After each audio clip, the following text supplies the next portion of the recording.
The News 4 Rundown starts now. Good evening, everyone, and welcome to the News 4 Rundown. I'm Un Yang. It's Monday, July 6th. Here's a look at some of the stories we're working on for you tonight.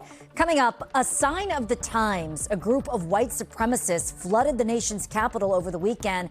And tonight, a local man who encountered the group walks us through the frightening moments of being surrounded by the masked men.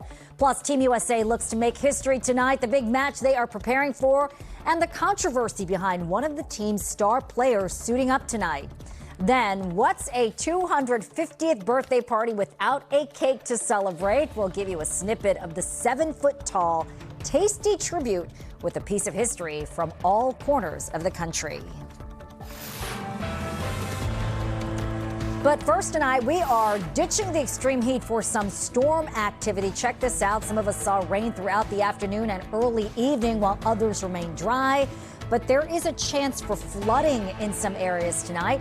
Chief Meteorologist Doug Kammerer tracking the storms for us and telling us what we need to get ready for, Doug. Yeah, and you mentioned the fact some areas saw heavy rain. Southern Maryland, parts of St. Mary's County, Charles County, parts of southern Calvert County, all picking up 1, 2, 3 inches of rain earlier. The D.C. area hasn't seen a lot. We saw a shower come through and really helped to cool things off. Right now, though, really nice. Sun going down in about an hour, but you can see looking good out there right now as we look off towards the west. High temperature today did get to 90 degrees, but nowhere near the 100-degree temperatures we've seen the last few days, including July 4th, which was 103. Look to the north, only 71 in New York. The heat farther to the south, 93 today in Richmond, and humidity was definitely there. Storm Team 4 radar tracking the storms that are right now working their way across parts of our area. Now, the heaviest have stayed down to the south this evening. That's good news, but tracking some to the west that could come our way over the next few hours. Now, take a look at what we've got. A couple of showers right around the district. Not much going on. Some light showers down around Fredericksburg and parts of southern Maryland. Heavier storms right now downtown and towards Baltimore. Pretty good storm right now around Hagerstown and more farther to the west. All of this trying to work its way in. Flood watch continues to be in effect until midnight tonight. The potential is there for a couple of inches of rain in some of these storms, so watch out if you see that. Most of us are staying fairly dry, but those of you that do get the rain could see a lot of it. We'll continue to watch out for that because we have more chances for rain as we make our way through the rest of this week. I'll have that forecast for you in the 10-day forecast coming up. All right, we will see you then. Doug, thank you. A 4th of July is now behind us, and many of the structures and fencing put up for the festivities are coming down. D.C. police have reopened the streets crisscrossing the mall, and the downtown area is beginning to return to normal. On top of a chaotic evacuation for weather during Salute 250, more than 700 people received medical attention, many of them related to the record-breaking heat. News 4's Paul Wagner has more from the mall. Good evening. We're on 3rd Street near the U.S. Capitol. That's the FIFA fan zone there behind me. That's going to remain in place for a little while. As we went along the mall today, we watched as work crews took down fencing, removed generators, and started to take down structures that are on the National Mall. It's going to take a little while for everything to clear out. On the 4th of July, hundreds of people sought medical attention because of the extreme heat. And D.C. Fire Chief John Donnelly told News 4 today the plan they put in place worked. As the sun beat down on the National Mall on the 4th of July, sending temperatures soaring to a record high 103 degrees, paramedics and EMTs found themselves very busy. It was not unexpected, as people suffering from dehydration or heat-related illnesses went looking for help. In some cases, they were carried off the mall on ice-covered gurneys, something D.C. Fire Chief John Donnelly said his first responders did all day. Putting ice behind their neck, putting ice behind their knees and their armpits is one way. There's another, even more advanced way where we put them in a cooling bag with ice. On the mall Saturday, D.C. Fire and EMS had 96 patient contacts and 40 transports. 603 people received first aid. As for arrests, D.C. police made 1 arrest on the mall, while U.S. Park Police made 3 arrests. When severe weather began approaching the city, the U.S. Secret Service says it called for an evacuation of the mall at 7 o'clock. If it seemed chaotic, it was.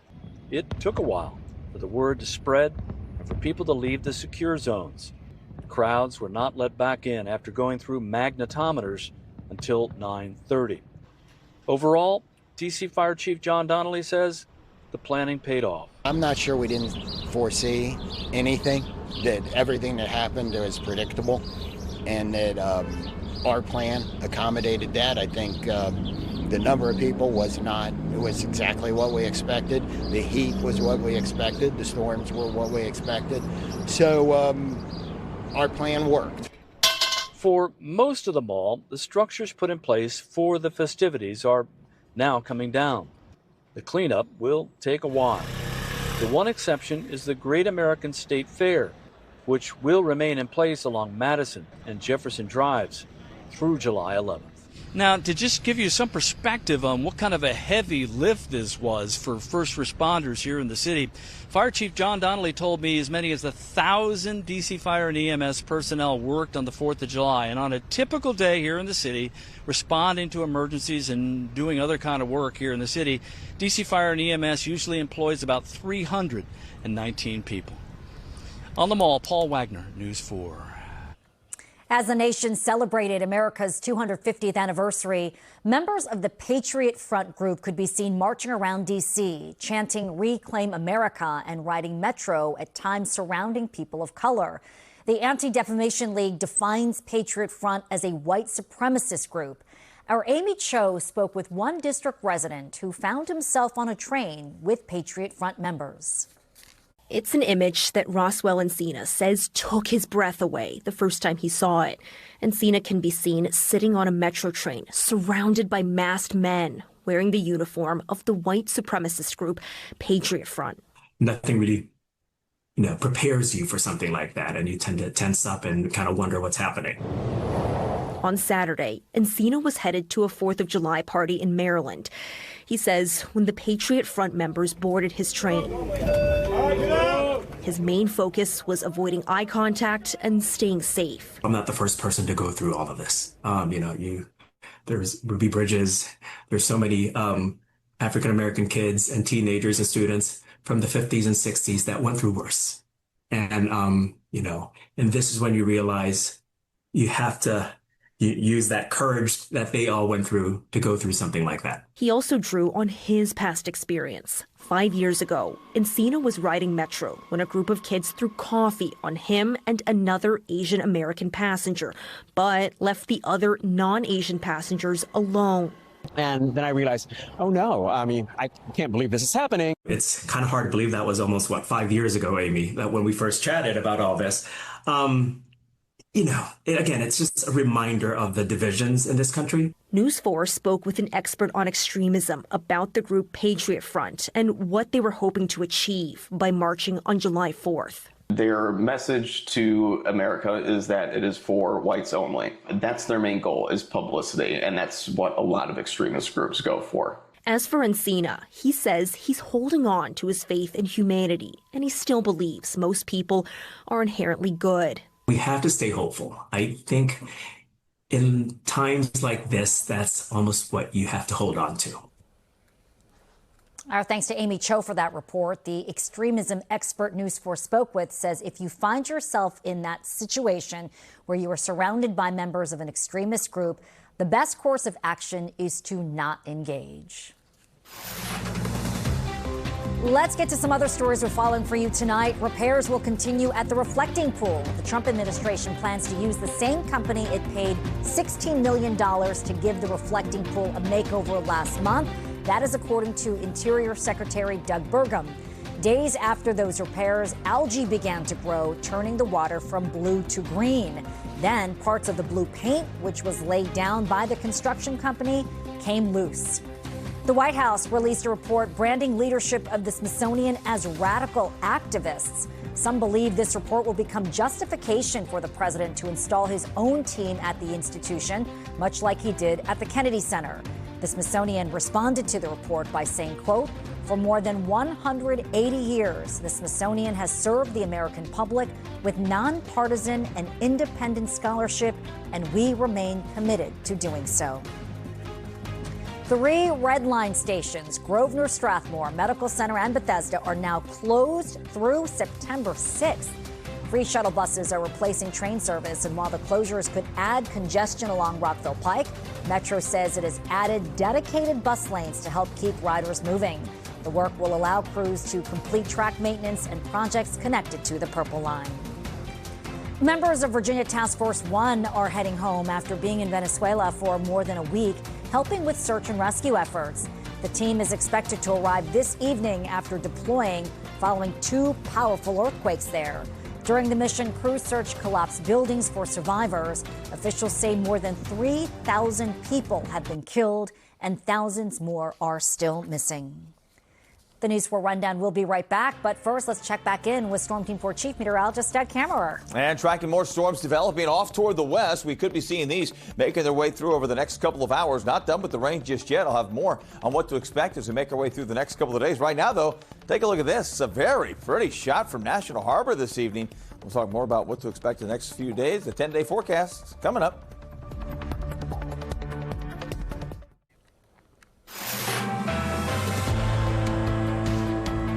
All right, we've been in weather alert today because of the flooding that you're watching with the severe storms that might be coming through as well. Yeah, the flood potential is out there. We have a flood watch in effect until midnight tonight. Some areas have already seen some pretty good amounts of rain. Areas down towards southern Maryland picking up 2, 3, even 4 inches of rain down towards that area. We're talking about St. Mary's County, parts of Charles County, southern Prince George's County. All saw some very heavy rain earlier. The rest of us haven't seen a whole lot of rain. D.C. went from 90, though, with some of the showers that worked their way in towards the metro, went from 90 down to about 76 degrees. But a high temperature of 90 today, nowhere close to that 103 we saw just 2 days ago. 91 Warrenton, 86 in Leesburg. So it was a warm day, but 90 is average. But it was very humid once again across our area. Out there right now, 80 degrees. Dew point still at 71, so that gives us a feels like temperature of 84. So it is a warm, humid night, as we would expect in the month of April, July rather, as in the month of July. Sorry, it's not April. It is definitely July. Your current temperatures out there, 81 in Winchester, 84 right now in Manassas, 83 degrees in Annapolis. So we are looking at warm temperatures, but we're not seeing a ton of rain. That's good news. We've seen a ton to the north, ton to the south, but not a lot right around our area. But we still have that flood watch that is in effect until midnight tonight for flooding that is possible all across our area. And take a look at what we've got. We've actually got flood warnings up here towards parts of Harford County. Baltimore seeing a flood warning right now. D.C., though, hasn't seen a lot of showers. We have some showers coming on through. I'll show you those right now. A couple of showers coming along the Beltway over towards Cheverly, towards Tuxedo, Maryland, down towards areas around the Springfield area. Mount Vernon seeing some showers there. More showers down to the south and around Dahlgren and parts of Charles County. Heaviest storms, though, now up to the north, including this one right here that's moving around Washington County, around Hagerstown, just south and east of Hagerstown along 70. That's working its way into Frederick County and more back to the west. And this is what I'm watching. This area of rain that could come in throughout the night tonight. We may actually see some flooding later tonight. So that's something to watch. We're not done with the rain just yet. And we've actually got, you can see it, a very unsettled weather pattern across our area. That's going to kind of stick with us for the next couple of days. So here's tonight as we work our way through, say, 9 o'clock. Showers, thunderstorms developing, working their way on through parts of the region. Once again, could be very heavy rain at times, although many of us will stay dry tonight. Same deal tomorrow. We'll start off dry, a lot of cloud cover. I'm not expecting a lot of sun, but we will see some sun during the afternoon. The more sun we see, the more instability there is, and the better chance of storms. You can see some developing back towards the area around 1 o'clock, back towards the west. These will work their way in during the afternoon tomorrow, and we could see another flood watch that could be posted for tomorrow, going with about a 50-60% chance of storms tomorrow. That means many of us will stay on the dry side once again. Notice 83 on Wednesday, more clouds, 30% chance of a shower, 40% chance on Thursday with a high of 86. Back to 90 on Friday. 90 will be hot. It'll be like today, 90 degrees with the heat index in the upper 90s, so very warm and humid. Could see a chance for severe weather later this week as well, but it's not too bad. Saturday, same deal, chance of showers and storms, and then less humidity as we head towards Sunday and most of next week. Even though temperatures are on the rise, we'll see a lot more sunshine. And we need the rain, so this is beneficial. We just don't want to see any of that flooding that could occur. Exactly. All right, Doug, thank you.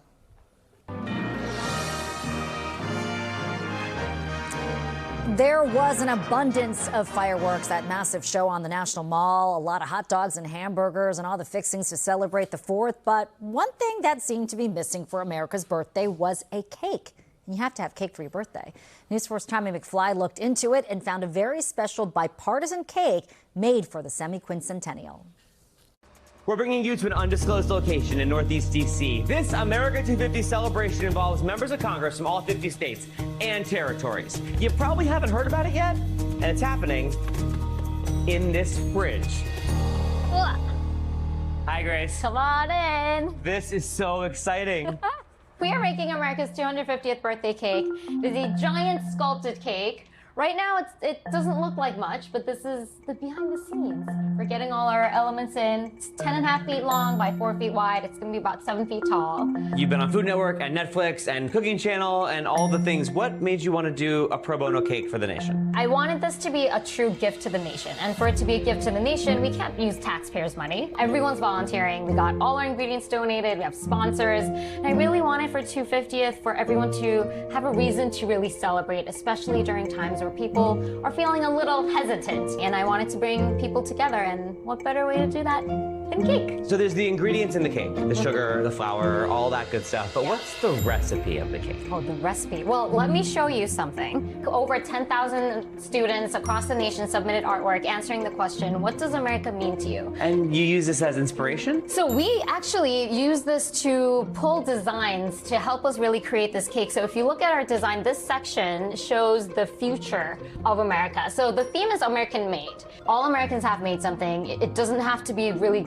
big like innovation laws, but we've also made mistakes, but we've also made fixes and resilience. We've made friends and family. So I can safely say every American has made something, and it's an active verb, it's ongoing. And the future part is where we took children's artwork to really highlight the voices of the next generation. How many iterations of this have we had? A lot. This isn't even the final. You can see some X'd out, crossed parts where I'm tweaking things as we go also, but we've also been working with the Smithsonian. It's interesting to think of America as a person. So if I were to personify America, how would I make a cake for this person called America? And you've done something truly incredible. You got more than 50 members of Congress to all agree on something and to work with you. Yes, and the items that we'll be creating today will be going on this bronze ribbon. So that represents the present time. So everything's going to be painted in edible bronze. I've been spending my mornings and afternoons on the Hill meeting with members of Congress, which has been amazing, but we still have so much to do in terms of the big sculpted cake. So here we have our first tray. Maryland crab. Exactly. We have all these items and we're kind of doing some finishing touches. So if they missed a few spots, it will just go in. And I've been learning so much about each state too, working on this project. After the cake cutting ceremony that happened on July 4th at the Library of Congress, you can actually go see it at the White House Visitor Center until August 2nd. It'll be on display. Who gets to eat it? Asking for a friend. Not you. Okay. Sorry. Happy birthday, America. Happy birthday.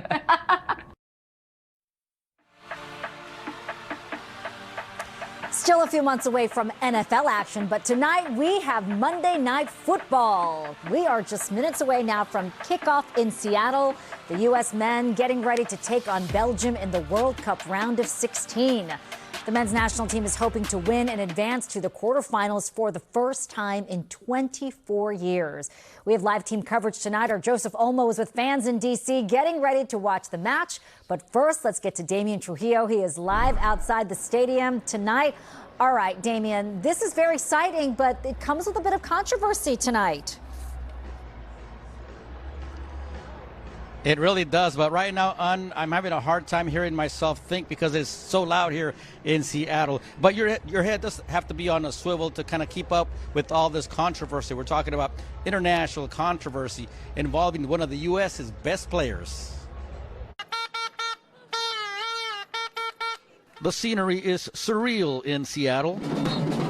It's been an international party here with fans from all over the world flocking to the Emerald City. And now everyone is talking about the reinstatement of U.S. striker Fullerin Balogun. Balogun received a red card during Wednesday's match against Bosnia-Herzegovina. Belgium protested the reinstatement, saying the federation was astonished at the move.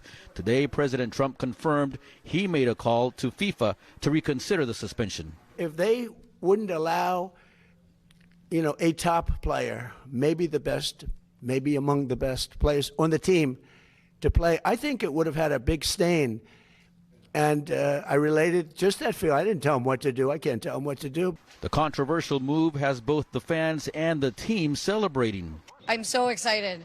And we now have an extra player that we were missing. So we're all very, very excited for that. For us, it gives us a boost. We're really excited. He's been so good for us this tournament. Tonight, all eyes are on the red, white, and blue. Only Belgium stands in the way of the United States advancing to the round featuring the 8 best soccer teams in the world. And right now we're just waiting for both national anthems and then that big flyover. Right now the game time temperature is 80 degrees and loud. We're live in Seattle. I'm Damian Trujillo. Let's send it back to you. Yeah, that stadium is known for how loud it gets. Damian, if the USA wins tonight, let's just be optimistic. Who will they play next? Well, they will play Spain because Spain beat Portugal earlier today, so they'll go into the quarterfinals in Los Angeles on Friday. So we're crossing our fingers. We certainly are. That would be an amazing match. All right, Damian Trujillo live for us in Seattle tonight. Damian, thanks so much. Let's get over to the National Mall at the FIFA Fan Zone. Team USA fans are buzzing with excitement, as you can imagine, as the game is set to start in just a few minutes. Our Joseph Olmo joins us live there with the fans. All right, Joseph, set the scene. How's the energy out there tonight? Well, I got to keep my voice down just because I believe we're going through the national anthems right now. But I will say this. The screens are huge. The speakers are loud. And this is what the National Mall looks like at the FIFA Fan Zone. And it sounds like, yep, here we go, the national anthem of the United States. Here's the cheer from the crowd. The match is about to begin. Again, this is the FIFA Fan Zone on the mall. This is a place where you can come and watch the FIFA matches for free. I'm going to toss it to some sound that we just got with fans. We were asking them one simple question tonight. Take a listen. Who's taking it home? USA! USA! I'm going to go down the line here. What's the score tonight? Final score. Go ahead. Let's go 3-1. 3-0. 10-0. 2-1. What? 10-0. What? Let's go 2-1. 2-1. I assume we have the USA winning in all of these probabilities. We're going all the way. We're going all the way. 3-2. That's it. You knew what I was going to ask. 3-2. Okay. 2-1 USA, of course. 3-2 US. 3-2 US. All day. Yep. What's it like to be out here on the National Mall and be able to take in a game like this? You know, it's great. A lot of fans. It's going to be an electric atmosphere. I'm excited. It's a dream. It feels like you're actually like in the stadium because like you know the atmosphere here. Of the free. Here we go. And the home of the brave. Let's just take in the national anthem here on the National Mall. Huge applause from the crowd, and it looks like this match is about to go off any moment now on. And wow, is there a crowd out here. We've been covering these FIFA fan zones since they popped up on the mall at the beginning of the World Cup. And there's been some crowds for some matches, not a lot of crowds for other matches, but we know how important this specific game is tonight. And you can see that in the crowd turnout. There was a line around the block here by the Capitol. These are free to come to. Like I said, the speakers are loud, the screen is huge, but make sure you're ready to walk if you want to come down here to the mall. This is right by the Capitol because you can't drive anywhere near here. You got to get to Independence Avenue and then walk a couple of blocks to the entrance here of the FIFA Fan Zone on the mall as we get ready for one big matchup tonight. Looks like amazing turnout. Our Joseph Olmo live from the FIFA Fan Zone tonight. Joseph, thanks so much for that live report. I love to see how much World Cup is bringing people together and getting more fans enjoying soccer. That's going to do it tonight for the News 4 Rundown for this Monday night. Be sure to join us tonight for News 4 at 11. For now, I'm Mun Yang. Have a great night, everyone. We'll see you tomorrow.